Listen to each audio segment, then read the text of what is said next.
আসসালামু আলাইকুম রহমতুল্লাহ। প্রিয় শিক্ষার্থী বন্ধুরা, ইজি অ্যাকাউন্টিং এর আজকের ক্লাসে তোমাদের স্বাগতম। আজকে আমরা বিবিএ অনার্স থার্ড ইয়ারের ম্যানেজমেন্ট অ্যাকাউন্টিং বইয়ের absorption costing and variable costing নিয়ে আলোচনা করব। অ্যাবজর্পশন কস্টিং এবং ভেরিয়েবল কস্টিং এর উপর আজকে আমাদের ক্লাস নাম্বার 8। এর আগে আমরা আরও 7টি ক্লাস নিয়েছিলাম। সেই ক্লাসগুলোতে বিভিন্ন ম্যাথ আমরা সলিউশন করে দেখাচ্ছি। তারই ধারাবাহিকতায় আজকে আমরা NU 2017 সালের অর্থাৎ অ্যাকাউন্টিং ডিপার্টমেন্টের 2017 সালে যে ম্যাথটি এসেছিল সেই ম্যাথটি আজকে সমাধান করে দেখাবো। তো আশা করি তোমরা উপকৃত হতে পারবা এবং আমাদের ক্লাসগুলো তোমাদের কেমন লাগে এবং আমাদের প্রতি তোমাদের কোনো সাজেশন থাকলে অবশ্যই আমাদেরকে কমেন্ট বক্সে জানাবা এবং তোমাদের বন্ধুদের সাথে আমাদের ক্লাসগুলো শেয়ার করবা।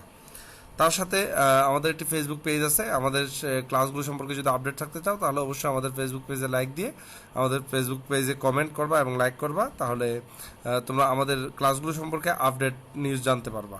তো চলো আর কথা না বাড়ি আমরা আমাদের ক্লাসটি শুরু করি। আমরা স্ক্রিনে দেখতে পাচ্ছি, এখানে লেখা আছে ইজি ক্লাস 8-এ সবুজ limited is comparing it's present absorption costing practice with the variable costing method and examination of its record the relevant of the following information. নিচে তার কিছু ইনফরমেশন দেওয়া আছে। তো চলো আমরা দেখি নিচে কি কি ইনফরমেশন দেওয়া আছে। এখানে বলা আছে বাজেটেড প্রোডাকশন। বাজেটেড প্রোডাকশন মানে আমাদের যে টার্গেট যে প্রোডাকশন আছে সেটা হচ্ছে 45,000 ইউনিট। আর বাজেটেড ফিক্সড ফ্যাক্টর ওভারহেড দেওয়া আছে 1,35,000 টাকা।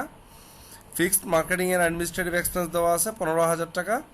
সেল প্রাইস পার ইউনিট দেওয়া আছে 20 টাকা। স্ট্যান্ডার্ড ভেরিয়েবল ম্যানুফ্যাকচারিং কস্ট দেওয়া আছে পার ইউনিট 8 টাকা। আর variable marketing expense per unit দেওয়া আছে 2 টাকা। For the year the following data are available. এই বছরের জন্য নিম্নের তথ্যাবলী অ্যাভেলেবেল দেওয়া আছে।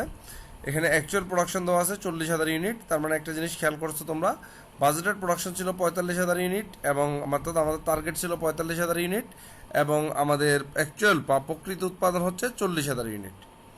অ্যাকচুয়াল সেলস দেওয়া আছে আমাদের 35,000 ইউনিট। নিচে বলা আছে finish stock inventory, opening inventory দেওয়া আছে 2,000 ইউনিট এবং unfavourable variance from standard cost, অর্থাৎ ভেরিয়েবল কস্ট থেকে যে ভেরিয়েন্স হয় সেই ভেরিয়েন্সটা দেওয়া আছে 8,000 টাকা। রিকোয়ার্ড 1 নম্বরে বলছে income statement and reconcile statement, অর্থাৎ ভেরিয়েবল অ্যাবজর্পশন কস্টিং সিস্টেম এবং ভেরিয়েবল সিস্টেম কস্টিং সিস্টেমে আমাদের 1 নম্বর রিকোয়ারমেন্টে বলছে ইনকাম স্টেটমেন্ট তৈরি করতে এবং রিকনসাইল স্টেটমেন্ট করতে। তো আমাদের ইনকাম স্টেটমেন্ট করার জন্য মূলত কিছু ওয়ার্কিংস করতে হবে। এরকম সিমিলার একটা ম্যাথ আমার ক্লাস 5 বা 6-এ একটা সমাধান করে দেওয়া আছে।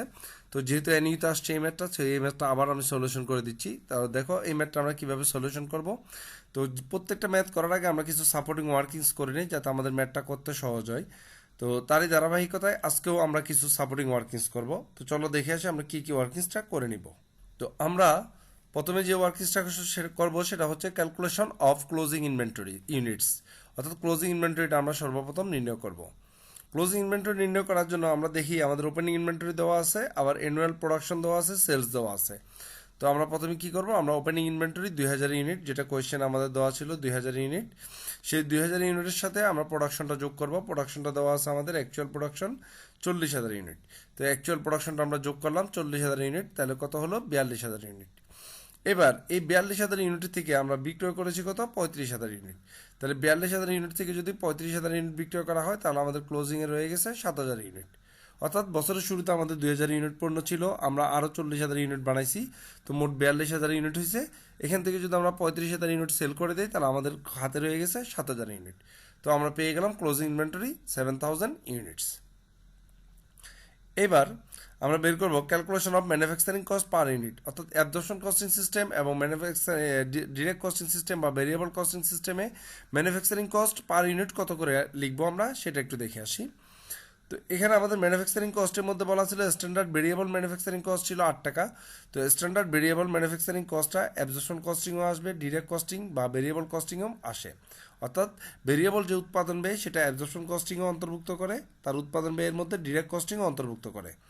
কিন্তু এরপর আছে ফিক্সড ফ্যাক্টর ওভারহেড। আমাদের এখানে ফিক্সড ফ্যাক্টর ওভারহেড ছিল 1,35,000 টাকা। এই 1,35,000 টাকার যে ফিক্সড ফ্যাক্টর ওভারহেড সেটা কত ইউনিটের জন্য, যেহেতু আমাদের বাজেটেড উৎপাদন ছিল 45,000 ইউনিট, তাই আমরা এটা 45,000 দিয়ে ভাগ দিয়ে 1 ইউনিটে আসলো 3 টাকা। এই ফিক্সড ফ্যাক্টর ওভারহেডটা আমাদের অবশ্যই অ্যাবজর্পশন কস্টিংয়ে আসবে, কিন্তু ডিরেক্ট কস্টিংয়ে আসবে না, কারণ ডিরেক্ট কস্টিং উৎপাদন ব্যয়ের মধ্যে কোনো ফিক্সড কস্টকে অন্তর্ভুক্ত করে না।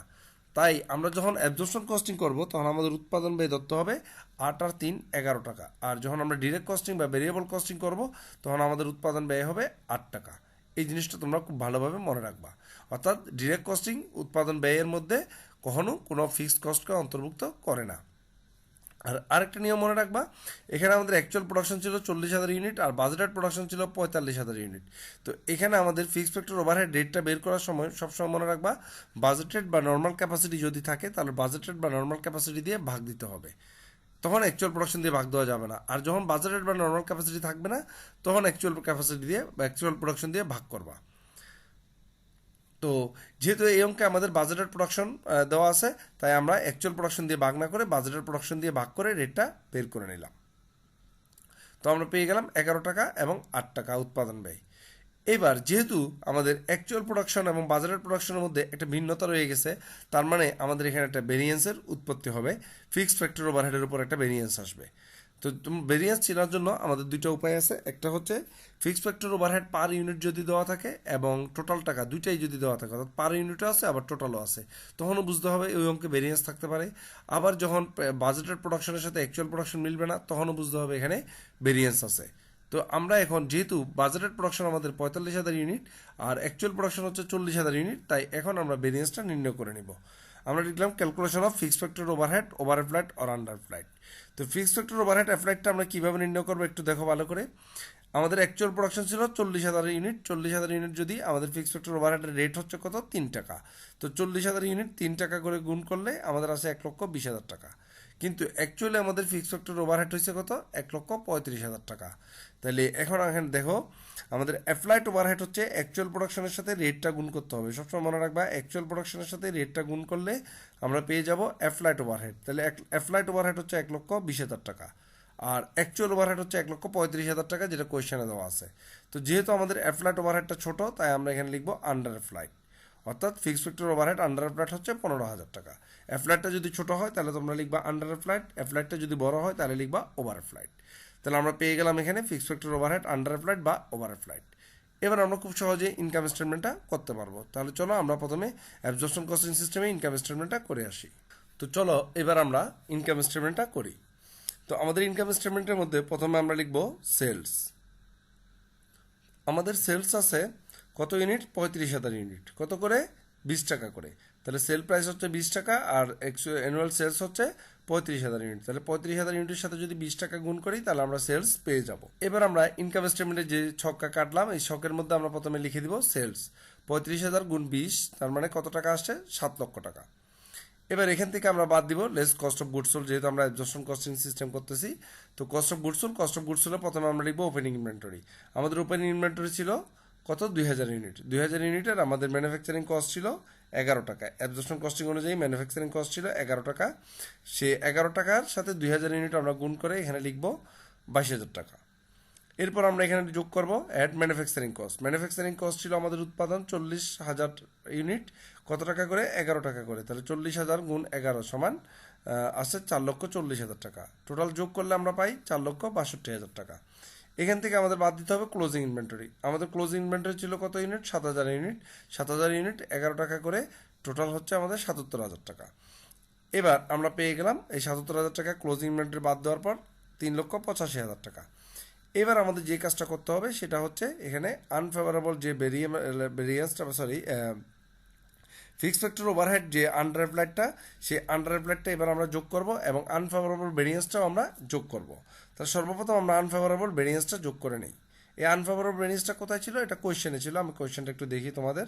এই যে আমাদের কোয়েশ্চেনে বলা ছিল unfavourable variance from standard cost 8,000 টাকা। এই 8,000 টাকা আমরা এখন যোগ করি। যদি কোয়েশ্চেনে কোনোদিন এই unfavourable variance from standard cost দেওয়া থাকে তাহলে সেই আনফেভারেবলটা যোগ করতে হবে এখানে, অথবা যদি ফেভারেবল দেওয়া থাকে তাহলে বিয়োগ করতে হবে। এই কোয়েশ্চেনটা এই নিয়মটা একটু মনে রাখবা। তো add unfavourable variance from standard cost এটা যোগ করার পরে এবার যে ফিগারটা আসছে 3,93,000 টাকা, সেটার সাথে আমরা যোগ করব fixed factor overhead under flight. এই যে আমরা ওয়ার্কিংসে করে নিয়েছিলাম 3 নম্বর ওয়ার্কিংসে ফিক্সড ফ্যাক্টর ওভারহেড আন্ডার ফ্লাইটটা, সেই ওয়ার্কিংসটা আমরা এখানে যোগ করে দেব। এই 15,000 টাকা আমরা যোগ করব। যদি এটা ওভার ফ্লাইট আসতো তাহলে আমরা বিয়োগ করতাম। তাহলে এখানে আমরা যোগ করলাম add fixed factor overhead under flight 15,000 টাকা। এটা যোগ করার পর আমাদের আসছে কত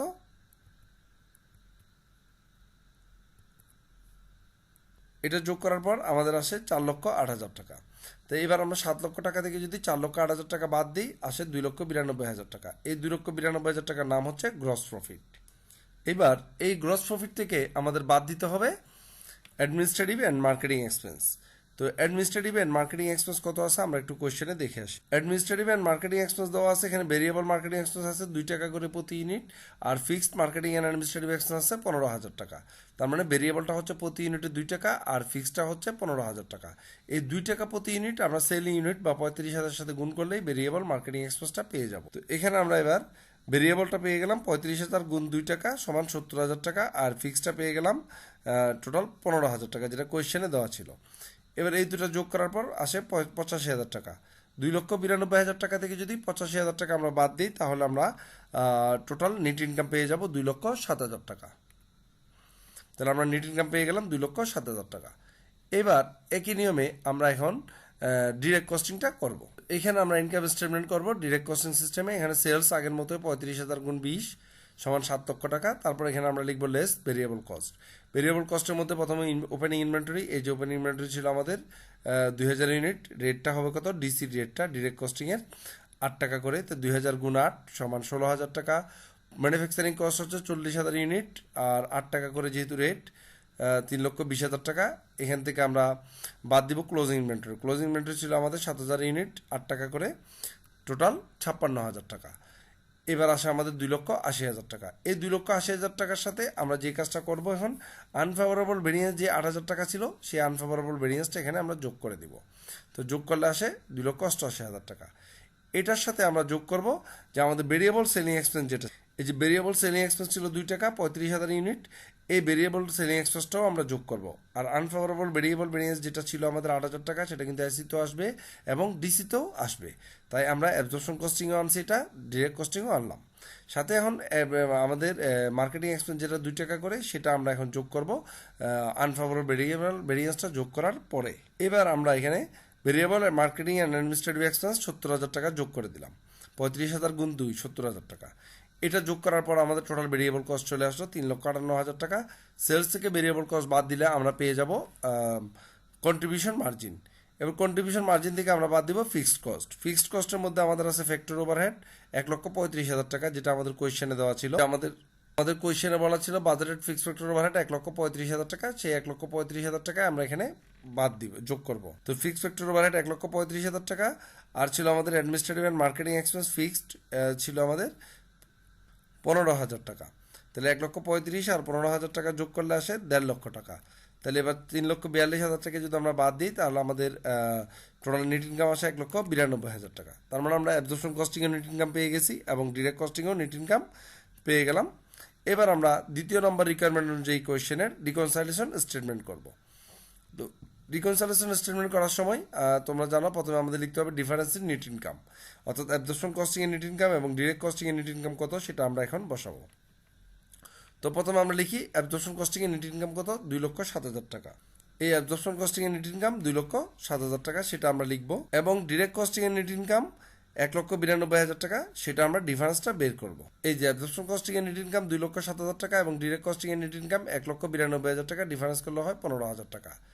এবার আমরা এখানে দেখাবো ইনভেন্টরি ডিফারেন্সটা।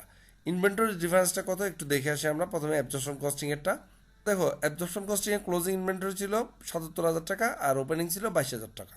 এই 77,000 টাকা থেকে 22,000 টাকা যদি বাদ দিই, তাহলে আমরা ইনভেন্টরি ডিফারেন্স পাই 55,000 টাকা।